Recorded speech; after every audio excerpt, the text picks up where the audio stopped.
ভালোবাসার দিবসে ভালোবাসা থাকতে হবে। ভালোবাসার দিবসে এই তো বড় আপু আমাকে ভালোবাসা দিচ্ছে। আমার মায়ের পরের স্থানটুকু বড় আপু।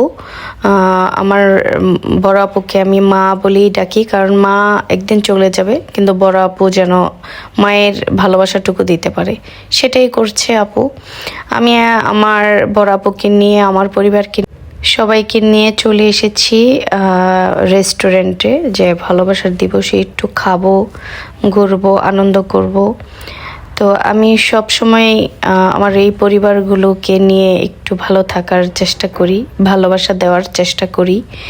তো আজকে আমি ওদেরকে দাওয়াত করেছি যে আমি ভালোবাসার দিবসে ভালোবাসা দিতে চাই তোমাদেরকে। তো তারা আমাকে ভালোবাসা দিচ্ছে, নিচ্ছে। এই যে একটা ভালোবাসা, এটা অনেক বড় কিছু। আর এই রেস্টুরেন্টের কাচ্চি এত মজার ছিল, অনেক মজার ছিল। যদি আপনারা এই মজার কাচ্চি খেতে চান বা রেস্টুরেন্টের নামটাও জানতে চান, তাহলে কমেন্টস করতে হবে। কমেন্টে আমি রিপ্লাই দিয়ে দিব, রেস্টুরেন্টের নামটা লিখে দিব।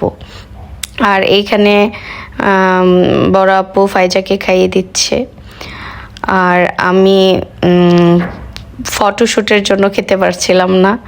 আর কি খাবো, ওরাই আমাকে খাইয়ে দিচ্ছিল। আর এখানে কাচ্চিটা এত মজার, সবাই আসলে এই ভালোবাসার দিবসে খাবারগুলো খেয়ে আরও বেশি ভালোবাসা পেয়েছে।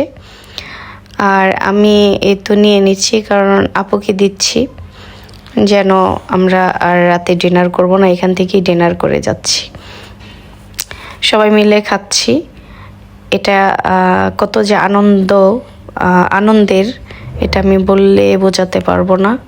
আমি একটু অসুস্থ, আমার জন্য দোয়া করবেন। Tata, by.